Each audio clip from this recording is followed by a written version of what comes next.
wie wichtig ist für dich der Körper? Denn der Körper hat ja auch ein eigenes Bewusstsein. Also zumindest aus Ja. meiner Erfahrung, ja, mit meinem Zugang. Also ich kenne diese Welten der Dunkelheit, des Dramas, des Opferseins, kenne ich Mhm. sehr gut.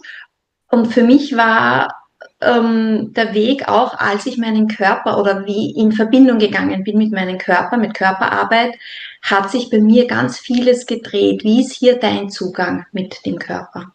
Also mein Körperverhältnis war nicht von Anfang an extrem gut. Das heißt, ich musste auch hier Heilung machen, weil ich voll war mit Ideen und Konzepten, auch teilweise durch Mobbing-Erfahrungen in der Kindheit. Was sagt das über mich aus übrigens, dass ich mich selbst nicht lieb gehabt habe, oder?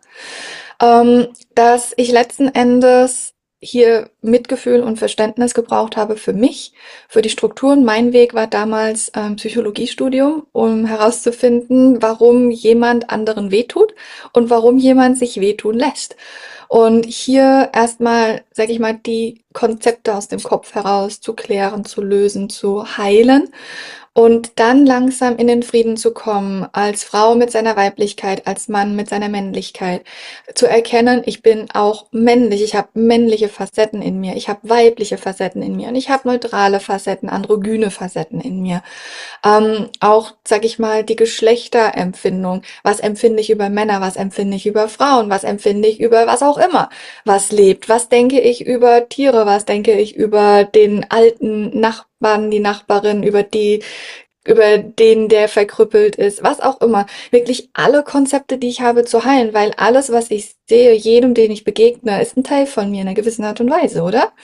Und hier zu erkennen, was sind da noch für Inkarnationswunden in einem, die einem auf der einen Seite die Psyche zeigen, auf der anderen Seite das Verhältnis mit dem Körper gezeigt wird. Und dann wirklich in den Frieden kommen mit sich und seiner Kreation. Letzten Endes ist es nur möglich, so viel Bewusstsein, wie ich habe, in diesen Menschen zu bringen und auszudrücken, weil ich diesen Körper liebe und annehme. Ich kann nicht ein hohes Bewusstsein hier halten, wenn ich nicht hier sein will. Und ich ehre und ich liebe meinen Körper. Ich habe meinen Körper geheilt und kann inzwischen auch alle möglichen Nahrungsmittel zu mir nehmen und ich liebe Essen, zum Beispiel. Und ich liebe, es ist für mich schon fast ein Inkarnationsgrund, wegen dem Essen hier zu sein, weil ich liebe das. Und so einfach zu lernen, zu leben in diesem Menschen, über den Menschen und nicht sagen, ich bin Stasi, holt mich hier raus, die Inkarnation muss ja bald weg, aber ich bin ja ein Lichtarbeiter, ich bin ja hier ein Lichtkrieger und ich bringe ja Licht und Veränderung in dieses System. Aber wenn die nächsten ETs kommen, dann hätte ich gern Lift. Also das passt alles nicht zusammen, weil die ETs kommen nicht, um einen zu retten, um einen rauszuholen und letzten Endes ist es nicht aufzumachen und zu sagen, ich will nicht hier sein und alle anderen Aspekte, Astralwesen, was auch immer, kommt ruhig her, weil ich brauche das ja nicht hier.